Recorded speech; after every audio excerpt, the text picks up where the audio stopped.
თაკო ჩარკვენთან გადავინაცვლებ სტრატეგია აღმაშენებლის ერთ-ერთ ლიდერთან. გამარჯობა. ქაუტონ თაკო. თქვენ მე მგონი შვებით ამოისუნთქეთ მას შემდეგ რა სტრატეგია აღმაშენებელმა ესეთი დაბეჭდილება მქონდა პირველ თქვენ გამახსენეთ სხვათა შორის ვინაიდან თქვენ გულშემატკივრობდით რომ თელს კოალიციას მიიღო ესეთი გადაწყვეტილება და ჩაიხსნა სია. იყო თუ არა ეს რთული პროცესი თქვენი პარტიული შემადგენლობის შიგნით? იცით რა, ნინო, საერთოდ რთული პროცესია. შევთანხმდეთ, იმიტომ რომ ეს ძალიან მნიშვნელოვანი და ძალიან საპასუხისმგებლო გადაწყვეტილება, იმიტომ რომ პოლიტსაბჭო არსებობს რაღაცა. მე კი გუშინ ვთქვი, რომ მე აქ შესვლაზე არ იყო საუბარი, გიორგი ამაზე არც საუბრობდა, აქ იყო სიის ჩახსნა, მე ვემხრობოდი ხვალვე ამ ყველაფერს და გუშინვე დავაფიქსირე, მაგრამ მოგეხსენებათ, რომ ბლოკ სტრატეგია აღმაშენებელში ორი პარტიაა და კიდევ პოლიტსაბჭო არის, სადაც გიორგის უნდა გაევლო უკვე თავის ასე ვთქვათ პოლიტსაბჭოსთან, ხო? კი ბატონო, ეს რთული იყო, ანუ ეს რატომ გახდა აი ძალიან მონოლითურად დაგხვდა ყველაფერი. აი ძალიან ბედნიერი ვარ, რომ დღეს მთელი სტრატეგია აი ესეთი ბჭობა იყო, საინტერესო სამართლებრივი უფრო, ასე ვთქვათ, საკითხები გავიარეთ, იმიტომ რომ მოგეხსენებათ, რომ ძალიან დიდი რისკია ზოგადად თან ორთვენახევრი შექმნილი პარტიაა თავის წარმატება მიიღო ეს არ არის ვთქვათ ასე ვთქვათ ორპოლუსიანი არამედ ზუსტად იმ მრავალფეროვნებას რომ ემხრობოდა ეს ის პარტია ხვდები და ესეთი რთული გადაწყვეტილება იყო და მე ვარ ძალიან ბედნიერი რომ აი ესე მონოლითურად აღმოჩნდა ყველაფერი გულისხმობ ხვალ 12 საათზე სიის ჩახსნა მანდატის დატოვება ყველაფერი რა პროცედურაც არსებობს რატომ აღმოჩნდით მათ შორის ვისზეც იყო ასეთი მოლოდინი რომ შემთხვევით ხომარ გადათქვამს თავის ნათქვამს აი რატომ დასახელდა შეიძლება მე ვფიქრობ განსხვავებით ჩემგან თქვათ მე თავიდანვე პირველი დღიდან გუშინდელის ჩათვლის დღევანდელ ერთი და იგივე აზრზე ვარ. ნუ იქ პატარა განსხვავება იყო აი ამ სიას ჩახსნასთან დაკავშირებით გიორგი ამბობდა რომ ხომარ შეუშლის ეს ხელს დიალოგის გაგრძელებას და ჩვენ რომ ნახეთ უკვე რომ რა დიალოგის გაგრძელებაზეა საუბარი მოკლა დიალოგი. აბა ეხა ეს დიალოგია ჩვენ რაც მოვისმინეთ და მინდა იცით აქედან ამის დამაჩქარებელი პრაქტიკულად გადაწყვეტილების მიღებაში დაგეხმარათ კობახიძის გუშინდელი განცხადება ასე გამოდის ხო? აბა ეხა ჩვენ ხომ ყველანაირ დიალოგზე წავედით. ჩვენ რომ არ გვინდა უკიდურესი გადაწყვეტილებები და ჯანყი და მთელი ამბავი, იმიტომ ვაკეთებთ ამ ყველაფერს, ხო? თორე აბა მაშინ გამოიყვან და აღარ წახვალ და იბრძოლებს სხვა ფორმით. ბულინგის ცხოვრებად გამოგაცხადა კობახიძემ ცოტა. მინდა მე ვუპასუხო მას.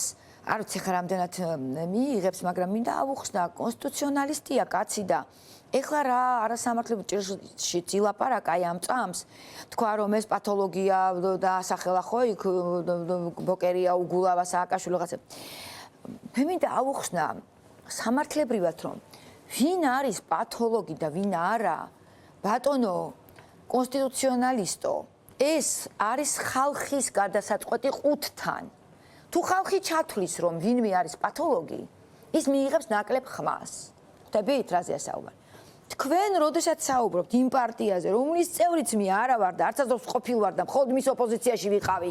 ეს გახლავთ ნაციონალურ მოძრაობა 9 წლის განმავლობაში. მაგალითად ამ წამს, იმიტომ მომყავს რომ სხველი ოპოზიციური პარტიაა. ასევე არის უფრო მცირე პარტიები, რომელსაც მანდატი აიღეს. მას ყავს ამომრჩეველი და თქვენი ყოველი ასეთი გამოსვლა პოლიტიკოსების შეურაცხყოფა კი არ არის, ამომრჩევლის შეურაცხყოფაა, პატივცემულო კონსტიტუციონალისტო, ბრჭყალებში ცხადია. და ვინ არის, როგორი, ამას გადაწყვიტავს პროცენტი, რომელიც დაიდება ოღონდ არაგაყალბებულ არჩევნებში.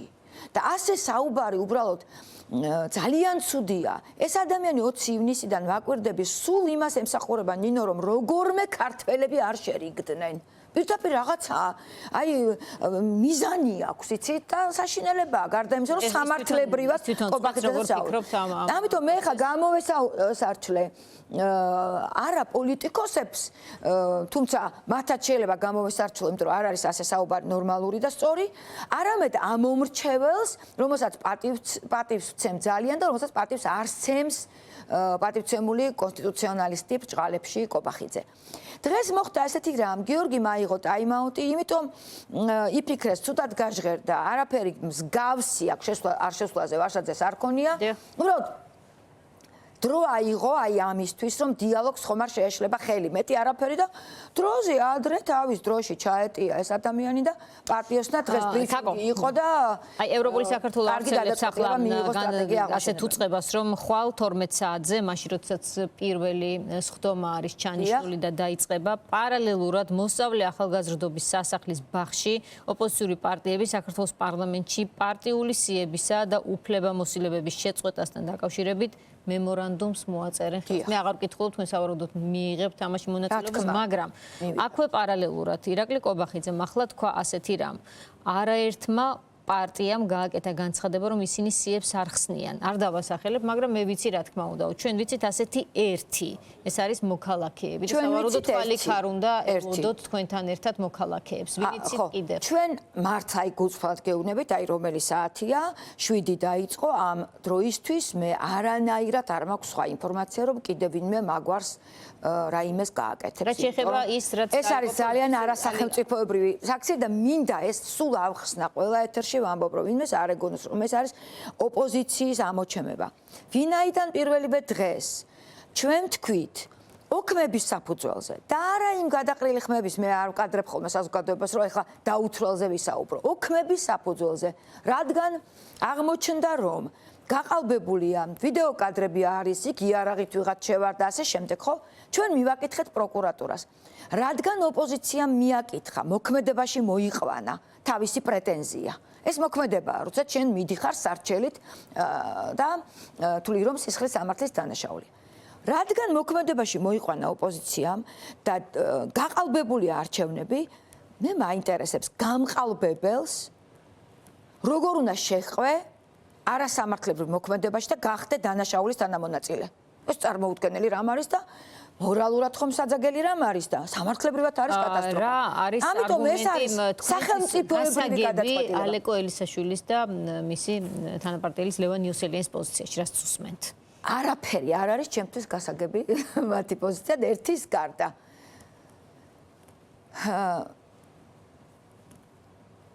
იმიტომ რომ დიალოგი განვიხილეთ უკვე.